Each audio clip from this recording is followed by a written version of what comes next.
Praise the lord. ನಮಗೆ ಕರ್ತನೂ ರಕ್ಷಕನೂ ಆಗಿರುವಂತಹ ಯೇಸು ಕ್ರಿಸ್ತರ ಅತಿ ಪರಿಶುದ್ಧವಾದ ನಾಮದಲ್ಲಿ ನಾನು ವಂದಿಸ್ತಾ ಈ ಮತ್ತೊಂದು ಸಂದೇಶ ಜೊತೆ ನಾನು ಮುಂದೆ ಬಂದಿದ್ದೀನಿ. ದೇವರ ಹಸ್ತವು ತಾನೆ ಕಳೆದ ದಿನವೆಲ್ಲ ನಿಮ್ಮನ್ನು ನನ್ನನ್ನು ಆತ್ಮಿಕವಾಗಿ ವಾಕ್ಯಗಳ ಮೂಲಕವಾಗಿ ಬಲಪಡಿಸಿ ಚೈತನ್ಯಗೊಳಿಸಿ ಜೊತೆಗಾರಾಗಿ ನಡೆಸಿದ್ದಾರೆ. ವೈಯಕ್ತಿಕವಾಗಿ ನಮ್ಮ ಅವಶ್ಯಕತೆಗಳನ್ನು ಪೂರೈಸಿ ನಾವು ಕೈ ಮಾಡ್ತಕ್ಕಂಥ ಕೆಲಸಗಳನ್ನ ಆಶೀರ್ವದಿಸಿ ಕಾದು ಪೋಷಿಸಿ ಜೊತೆಗಾರರಾಗಿ ನಡೆಸುವುದಕ್ಕಾಗಿ ದೇವರಿಗೆ ಸ್ತುತಿಯೂ ಘನಮಹಿಮೆಯು ಸದಾಕಾಲವು ಸ್ತುತಿಯಾಗಿರಲಿ. ಆಮೇನ್. ಇದನ್ನು ಸಂದೇಶದ ವಾಕ್ಯವಾಗ ಆದಿಕಾಂಡ ಪುಸ್ತಕ 11ನೇ ಅಧ್ಯಾಯದಲ್ಲಿ 1ನೇ ವಾಕ್ಯದಿಂದ 9ನೇ ವಾಕ್ಯದವರೆಗೆ ನಾವು ಓದಿ ಕಲಿತು ಪ್ರಾರ್ಥಿಸೋಣ. ಆಗ ಭೂಲೋಕದಲ್ಲೆಲ್ಲ ಒಂದೇ ಭಾಷೆ ಇತ್ತು, ಭಾಷಾ ಭೇದವೇನೂ ಇರಲಿಲ್ಲ. ಜನರು ಪೂರ್ವ ದಿಕ್ಕಿಗೆ ಪ್ರಯಾಣ ಮಾಡುವಾಗ ಸೀನಾರ್ ದೇಶದ ಬಯಲನ್ನು ಕಂಡು ಅಲ್ಲಿ ವಾಸ ಮಾಡಿದರು.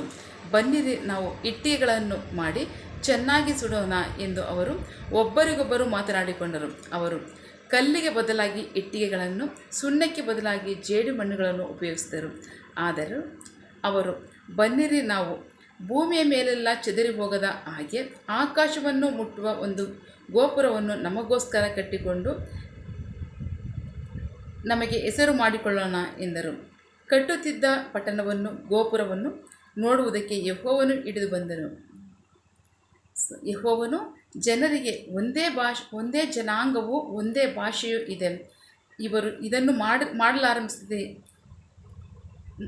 ಆರಂಭಿಸಿದ್ದಾರೆ. ಆಗ ಇನ್ನು ಮುಂದೆ ಇವರು ಮಾಡುವುದಕ್ಕೆ ಉದ್ದೇಶಿಸುವುದು ಇವರಿಗೆ ಅಸಾಧ್ಯವಾಗುವುದಿಲ್ಲ.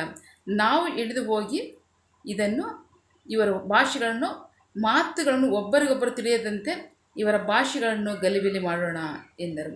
ಆದರೆ ಯೆಹೋವನು ಅವರನ್ನು ಅಲ್ಲಿಂದ ಭೂಮಿಯ ಮೇಲೆಲ್ಲ ಚದುರಿಸಿದನು.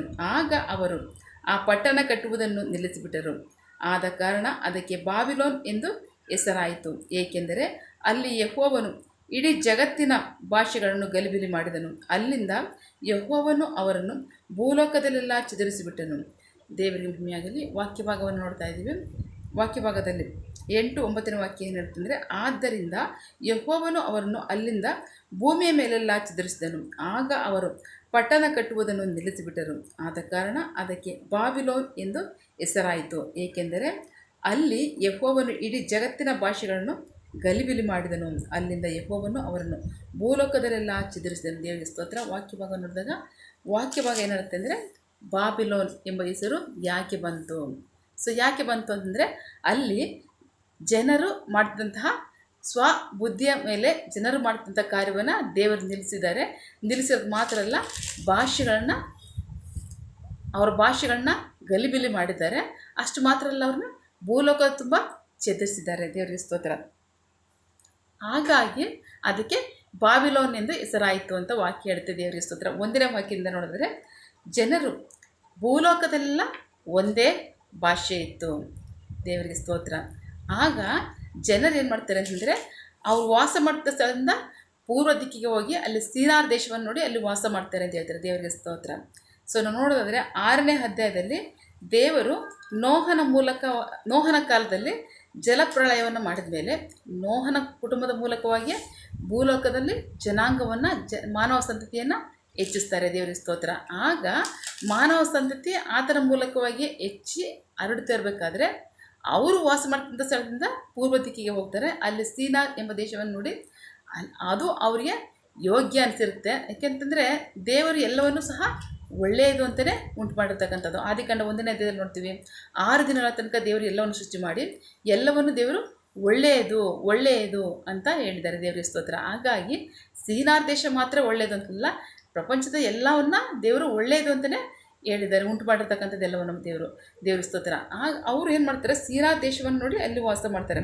ವಾಸ ಮಾಡಿದ್ಮೇಲೆ ಅವ್ರು ಏನು ಯೋಚನೆ ಮಾಡ್ತಾರೆ, ನಾವು ಇಲ್ಲೇ ಉಳ್ಕೊಳ್ಳೋದು ಸರಿ ಅಂತ ಯೋಚನೆ ಮಾಡಿ ನಾವೆಲ್ಲರೂ ಸೇರಿ ನಾವು ಇಟ್ಟಿಗೆಗಳನ್ನು ಸುಟ್ಟು ನಾವು ಸುಣ್ಣಕ್ಕೆ ಬದಲಾಗಿ ಜೇಡಿ ಮಣ್ಣನ್ನು ಉಪಯೋಗಿಸಿ ದೊಡ್ಡ ಗೋಪುರವನ್ನು ಕಟ್ಟೋಣ, ಅದು ಆಕಾಶವನ್ನು ಮುಟ್ಟುವಂಥ ಗೋಪುರವನ್ನು ಕಟ್ಟೋಣ, ಅದು ಒಂದು ಪಟ್ಟಣವಾಗುತ್ತೆ ಅಂತ ಅವರು ಯೋಚನೆ ಮಾಡಿ ಅದನ್ನು ಆರಂಭಿಸ್ತಾರೆ, ಕಟ್ತಾ ಇರ್ತಾರೆ. ದೇವರಿಗೆ ಸ್ತೋತ್ರ.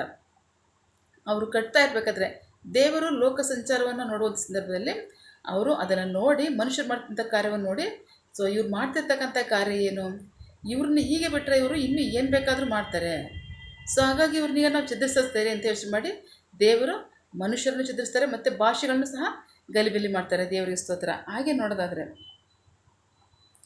ದೇವರು ಆದಿಕಾಂಡ 1ನೇ ಅಧ್ಯಾಯದಲ್ಲಿ ನೋಡ್ತೀವಿ. ಸೊ ಮನುಷ್ಯರನ್ನೀಗ ಒಂದೇ ಕಡೆ ವಾಸ ಮಾಡಬೇಕು ಅಂತ ಅನ್ನೋ ಉದ್ದೇಶ ಇತ್ತಂದರೆ ಇಲ್ಲ.